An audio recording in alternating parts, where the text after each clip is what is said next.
শ্ৰীমন্ত শংকৰদেৱ সংঘ মাজুলী জিলা শাখাৰ ৪৪ সংখ্যক দ্বিবাৰ্ষিক অধিৱেশনৰ সামৰণি বাৰেৰহণীয়া সাংস্কৃতিক শোভাযাত্ৰা শ্ৰীমন্ত শংকৰদেৱ সংঘ মাজুলী জিলা শাখাৰ ৪৪ সংখ্যক দ্বিবাৰ্ষিক অধিৱেশন বাৰেৰহণীয়া সাংস্কৃতিক শোভাযাত্ৰা বাহিৰ জাতি জনগোষ্ঠী একলগ হৈ উলিয়ালে শোভাযাত্ৰা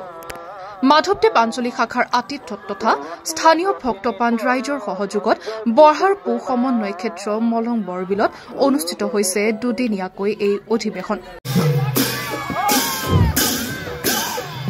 কালিৰে পৰা অনুষ্ঠিত এই অধিৱেশনৰ শেষৰ দিনা বিভিন্ন কাৰ্যসূচীৰ লগতে সাংস্কৃতিক শোভাযাত্ৰা ৰূপায়ণ কৰে আমাৰ ইয়াত জাতি বৰ্ণ নিৰ্বিশেষে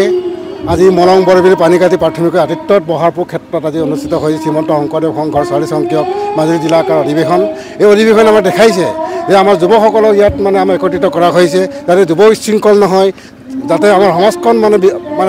বেয়া কৰি নাযায় তাৰ কাৰণে আমাৰ শ্ৰীমন্ত শংকৰদেৱ সংঘই ১২ বছৰৰ পৰা হৰণ কৰাই যে শ্ৰীমন্ত শংকৰদেৱ আদৰ্শত অনুপ্ৰাণিত কৰিবৰ কাৰণে আমাৰ শিক্ষা দিয়া হয় আৰু আজি আমি দেখা পাইছোঁ আপোনালোকে দেখিছে যে এই ক্ষেত্ৰত আমাৰ মিচিং জনগোষ্ঠী আদি কৰি গোটেই জাতি জনগোষ্ঠীয়ে আজি একত্ৰিতভাৱে একেটা থালত একেটা শাৰীত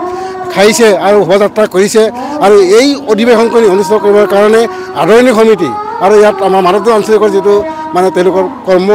উদ্যম তেওঁলোকক দেখি আমি আচৰিত হৈছোঁ আৰু ভাল পাইছোঁ আৰু যিসকল লোকে সেই অনুষ্ঠানটো সফলোন্বিত কৰিবৰ কাৰণে উৎসাহ উদ্দীপনা আৰ্থিকভাৱে দান বৰঙণি কৰাৰ তেওঁলোকলৈ আমি